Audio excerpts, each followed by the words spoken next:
Hi, you're watching CNBC-TV18 Newsreel. I'm Archana Salanki. Let's get started with our cover story. Prime Minister Narendra Modi arrived in the US to a rousing welcome in New York and held meetings with several CEOs and thought leaders on day one. He met Tesla founder and CEO Elon Musk, who said that Tesla would soon come to India. This is Prime Minister Modi's first state visit to America. He also celebrated International Yoga Day at the United Nations headquarters.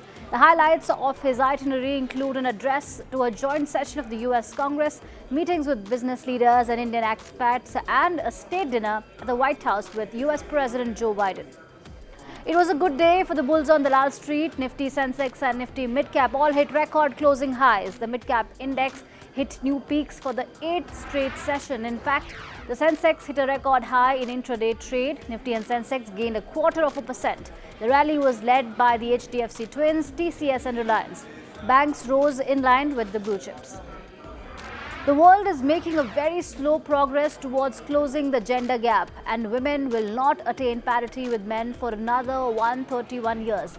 This is according to the World Economic Forum's latest Global Gender Gap report. India remains 127 out of 146 countries on gender equality. In rankings, India saw the biggest jump on educational attainment but slipped in political empowerment. We fare the worst on economic participation and health compared to other countries. The share of women's membership in board position stands at only 17%. Only 1.8% of companies have majority female ownership, and less than 9% of companies have females as top managers. India has sharply criticized China at the United Nations for blocking proposal to designate Lashkar-e-Taiba terrorist Sajid Mir as global terrorist. Mir is an accused in the 26/11 Mumbai terror attacks. India questioned if the Xi Jinping-led country had the genuine political will to fight terrorism.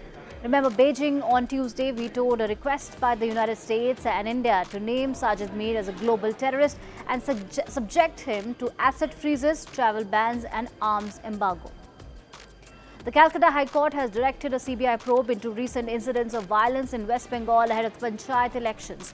Clashes were reported in North Dinajpur, Murshidabad and Bhangar in South 24 Parganas as candidates for the Panchayat elections filed their nominations. In the wake of heatwave deaths in UP and Bihar, Union Health Minister Mansukh Mandavia urged the states to implement the state action plans at the ground level with a timely warning to people. States were advised to ensure uninterrupted electricity supply, installation of solar panels and measures to reduce indoor heat. Alright, let's get to the big international headline. In some signs of hope and relief, the rescue team that is trying to find a missing submersible vessel has said that it heard some banging noises underwater at its last known location. According to experts, these sound signals suggest the missing Titanic tourist submersible could be close to or at the surface.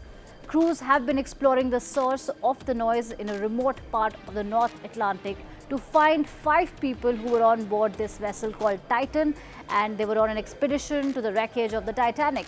There may be as little as a day's worth of oxygen left on the vessel if it remains intact.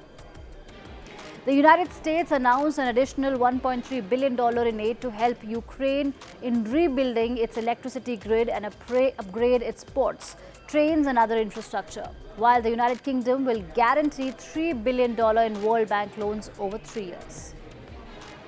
Days after talks took place between China and US to ease their geopolitical tensions in a sudden flare-up, President Joe Biden called his Chinese counterpart Xi Jinping a dictator. China responded by calling Biden's comments a blatant political provocation, extremely absurd and irresponsible. The clash of words comes just over a day after Secretary of State Antony Blinken concluded a visit to Beijing that sought to break the ice in a relationship that has hit a historical low. Pakistan has banned the celebration of Holi to quote-unquote check erosion of Islamic identity. The decision came after a video showing students at an Islamabad university celebrating the festival went viral. The commission in its notice mentioned that students are forbidden to follow the festival in order to adhere to quote-unquote socio-cultural values. Alright, it's our moment of the day, the glimpse of International Yoga Day celebrations across India. We leave you with the visuals. Thank you for watching.